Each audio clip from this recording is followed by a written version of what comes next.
بہت شکریہ جی. جو صورتحال ہے آج کل آپ سب کے سامنے ہے اور ایسی صورتحال میں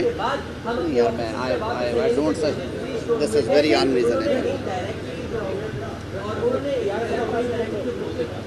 یہ تو بدتمیزی ہے نا بابا صاحب کے بولنا شروع کر دیے. لیکن وہ بھی اپنا جڑا نا اج میرا خیال ساری انہوں ٹرانسمیشن بیپر دے چلاؤنی نے.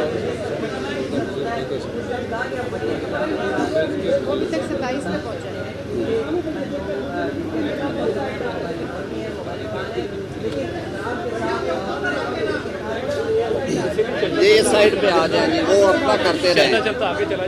اسے بیٹا تھوڑا پرے لے جائیں گے محسن بھائی کو. ہاں محسن بھائی آپ تھوڑا سا ادھر آ جانا تو ہم اپنا کام کر رہے ہیں, آپ اپنا کرتے رہیں. یار جی جی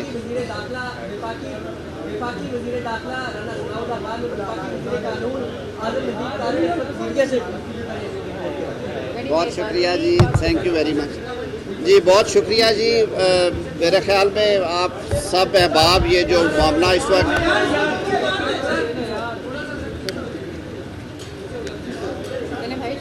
آج جو عدالت میں جو پروسیڈنگز ہیں وہ آپ سب کے سامنے ہیں اور آپ سب نے دیکھا کہ کس طرح سے یہ پچھلے جو کچھ دنوں سے معاملات ہیں عدالت کے ایوان میں اور ادروائز جو ملک میں سیاسی ماحول تھا اس کے حوالے سے پیچھے 9 رکنی بینچ نے عدالت عظمیٰ میں انتخابات ہونے کے حوالے سے سو موٹو ایکشن جو تھا 184(3) کا اس کو اور جو اپلیکیشنز آئی تھیں ان کو ٹیک اپ کیا. وہ 9 رکنی بینچ پھر 5 رکنی بینچ میں تبدیل ہوا. اس دن بھی میں نے یہ بات کی تھی کہ جب فائنل فیصلہ آیا 5 رکنی بینچ کا کہ یہ پٹیشنز 4 کی اکثریت سے اور 3 کی اقلیتی فیصلے سے ڈسمس ہوئی ہیں. باہر کیا اس پہ ملے جلے ریئیکشنز آئے, لیکن گزشتہ دنوں میں جب یہ معاملہ دوبارہ ٹیک اپ ہوا اور جب تفصیلی فیصلہ آیا اس 9 رکنی بینچ کا تو یہ بات 4 معزز جج صاحبان کے جو فیصلے تھے انہوں نے یہ عیاں کر دی کہ جو پٹیشنز جو ہیں وہ خارج ہو چکی ہیں. اس کے بعد کی صورتحال کو سامنے رکھتے ہوئے کل جو ڈیولپمنٹ ہوئی کہ 5 رکنی بینچ کے روبرو جب معاملہ آیا تو ایک معزز جج صاحب نے اپنے فیصلے کے حوالے سے یہ کہا کہ 184(3) کے اختیارات کے استعمال کے حوالے سے جو صورتحال ہے اور ایک جوڈیشل فیصلہ اس میں موجود ہے, جسٹس قاضی فائز عیسیٰ صاحب اور جسٹس امین الدین صاحب اس کے آتھر ہیں اور اس میں ایک اختلافی رائے جسٹس شاہد وحید صاحب نے دی, تو اس کی موجودگی میں انہوں نے کہا کہ بہتر ہے جو فیصلہ میں جو تجویز رکھی گئی ہے جو آرڈر آف دا کورٹ ہے کہ فل کورٹ میٹنگ کی جائے اور اس کے بعد لاحہ عمل طے کیا جائے, طریقہ کار طے کیا جائے کہ 184(3) کے مقدمات کس طرح سے سنے جائیں گے اور بینچز کی تشکیل کیسے ہوگی.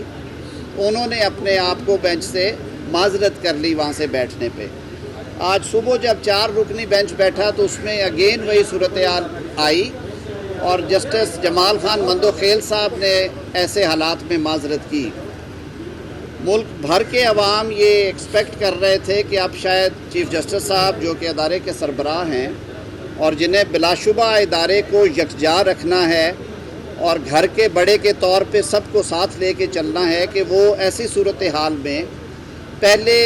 فل کورٹ میٹنگ کریں گے جس کا عندیہ انہیں ان کے سینئر موسٹ جج صاحب نے ایک جوڈیشل فیصلے کے ذریعے بھی دیا.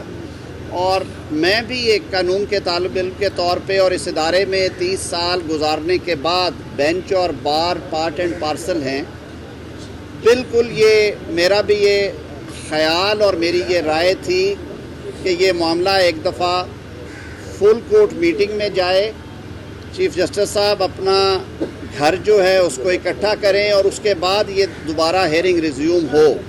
باہر کیف 3 رکنی بینچ نے جب ہیئرنگ ریزیوم کی تو یہی مشورہ جو ہے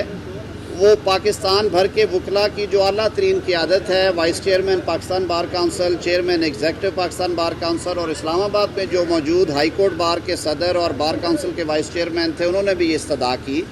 اور اسی طرح کی استدعا اٹارنی جنرل صاحب نے کی۔ چیف جسٹس صاحب نے اپنی ثوابدید میں یہ مناسب سمجھا کہ وہ فی الحال 3 رکنی بینچ کے ساتھ ہی پروسیڈ کرنا چاہتے ہیں۔ میرے خیال میں ہمیں کئی دفعہ حقیقت سے یا جو چیزیں نظر رہی ہوں ان سے آنکھیں نہیں چرانا چاہیے۔ یہ ایک بہت بڑا آئینی مسئلہ کھڑا ہوا ہے، بلکہ یہ ایک بحران کی شکل اختیار کیے جا رہا ہے۔ تو ہم یہ سمجھتے ہیں کہ ایسی صورتحال میں جب کہ پارلیمان نے قانون سازی بھی کر دی ہے اور وہ بل جو ہے اب وہ صدر مملکت کے سامنے اسینٹ کے لیے گیا ہوا ہے، ملک میں جو اس وقت سیاسی درجہ حرارت ہے اس کا بھی ذکر ہوا، ان سب باتوں کو سامنے رکھتے ہوئے ہم یہ ایکسپیکٹ کر رہے ہیں ابھی بھی، میں سمجھتا ہوں، اور آج چیف جسٹس صاحب نے یہ عندیہ بھی دیا ہے کہ وہ اپنے دیگر ساتھیوں سے، یعنی کہ جو سپریم کورٹ آف پاکستان کے تمام جج صاحبان ہیں، انہیں کانفیڈنس میں لے کے یہ جو معاملات پچھلے 4-5 روز سے گفتگو کا ایک مرکز بنے ہوئے ہیں ان پہ وہ بات کریں گے، اور کس طرح اس سلسلے کو لے کے آگے چلنا ہے۔ اس کا سب سے اچھا حل وہی ہے جو کہ بار کے بھی ایلڈرز اور پولیٹیکل پارٹیز ڈے 1 سے یہ کہہ رہی تھی کہ جب ایسے معاملات ہوں جن میں پولیٹیکل پولرائزیشن نظر آ رہی ہو، جن میں ایک ڈیوائیڈ باہر نظر آ رہی ہو، تو کورٹ کو کم از کم اسے یونیسن میں اکٹھے بیٹھ کے ڈیسائیڈ کرنا چاہیے۔ یہ اصل حل ہے مسائل کا۔ دیکھیے پاکستان جس معاشی بحران سے گزر رہا ہے، جو سیاسی معاملات آج کل ہیں، اس کے ساتھ اگر آئینی بحران کا بھی شکار ہوئے تو یہ ہمارے لیے بہت مشکل صورتحال ہوگی۔ چیف جسٹس صاحب نے کہا کہ سیاستدان بھی مل بیٹھے، ہم نے کبھی اس سے انکار نہیں کیا۔ میں نے تو بلکہ بارہا، اور رانا ثناء اللہ صاحب بھی میرے ساتھ موجود ہیں، کل خواجہ آصف صاحب نے بھی یہی بات کی، سیاستدانوں میں اگر میچورٹی ہو تو اپوزیشن کے دوستوں کو یہ ماحول بنانا ہی نہیں چاہیے تھا۔ گفتگو کے دروازے سیاست میں کھلے رہتے ہیں، لیکن اس سے ہٹ کے میں یہ کہوں گا کہ آپ یہی بات جب سیاستدانوں سے کہتے ہیں تو یہی اصول آپ کو اپنے ادارے پہ بھی لاگو کرنا ہے، اور گفت و شنید کے ساتھ آپ اجتماعی سوچ کو رستہ دیں، اور ایک ایسا فیصلہ صادر ہوگا جب ساروں کی اجتماعی سوچ اس میں ہوگی جو کہ اس ملک کے سیاسی تقدیر کے لیے، اس ملک کے سیاسی مستقبل کے لیے بہت مفید ہوگا۔ وزیر اعظم صاحب اور دیگر جو سیاسی جماعتوں کے قائدین ہیں، انہوں نے کل ایک پولیٹیکل میٹنگ اس حوالے سے بھی رکھی ہے تاکہ یہ فیصلہ ہو سکے کہ ان موجودہ حالات میں اس کیس کی سماعت 3 رکنی بینچ اگر کرے گا تو کیا اس سے پولیٹیکل سٹیبلٹی کے حوالے سے وہ جو فیصلے ہیں ان کو پولیٹیکلی یا ان کا جو اصل معنوں میں جو اطلاق ہے وہ کویسچن نہ ہو جائے، کیونکہ جب عدالت کے اندر سے ایوانوں سے آوازیں اٹھی تو ان باتوں کو سننا بھی ضروری ہے، اپنے گھر کو درست کرنا بھی ضروری ہے۔ تو ان معروضات کے ساتھ کل انشاءاللہ العزیز جو کولیشن گورنمنٹ کے پولیٹیکل لیڈرشپ ہے وہ بیٹھے گی اور وہ آئندہ کا لاہے عمل طے کریں گے انشاءاللہ العزیز۔ ہم پھر ایک بار اس بات کا ریزولو دیتے ہیں کہ اس ملک کو آگے بڑھانے کے لیے جن حالات سے یہ ملک اور پاکستان کے 22 کروڑ عوام دوچار ہیں، تمام اداروں کا یہ فرض ہے کہ وہ ایک جو اجتماعی جو کلیکٹیو وزڈم ہے، اجتماعی سوچ کے ساتھ ان مسائل کو حل کرنے کے لیے بیٹھے۔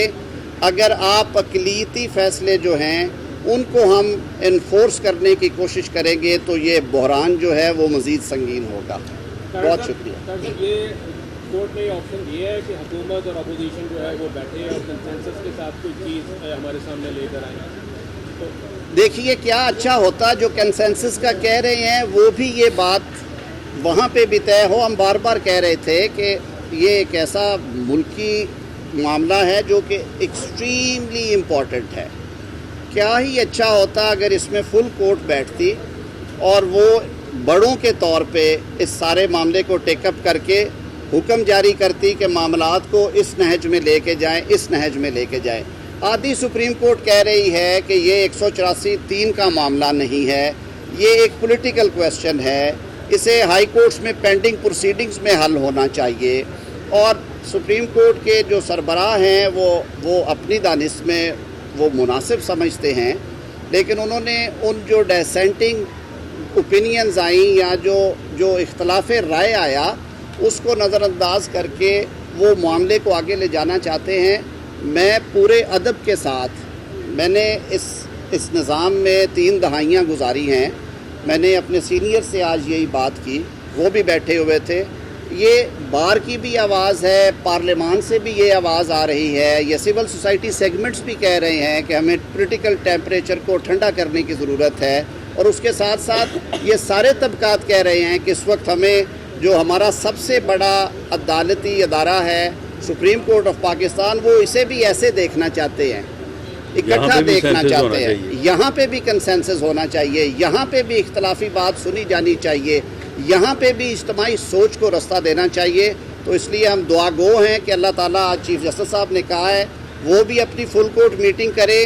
اور ایک اچھے حل کے ساتھ آئیں, ایک اچھا سورج طلوع ہو پیر والے دن اور اس ملک کے لیے اچھا ہو. ہم دیکھیں کہ سپریم کورٹ آف پاکستان اجتماعی طور پہ بیٹھ کے اس ملک کو آئینی رستہ فراہم کرنا چاہ رہی ہے, سیاسی استحکام دینا چاہتی ہے. تو انشاءاللہ العزیز یہ مسئلہ حل ہو جائے گا. بہت شکریہ جی. Thank you. صاحب آپ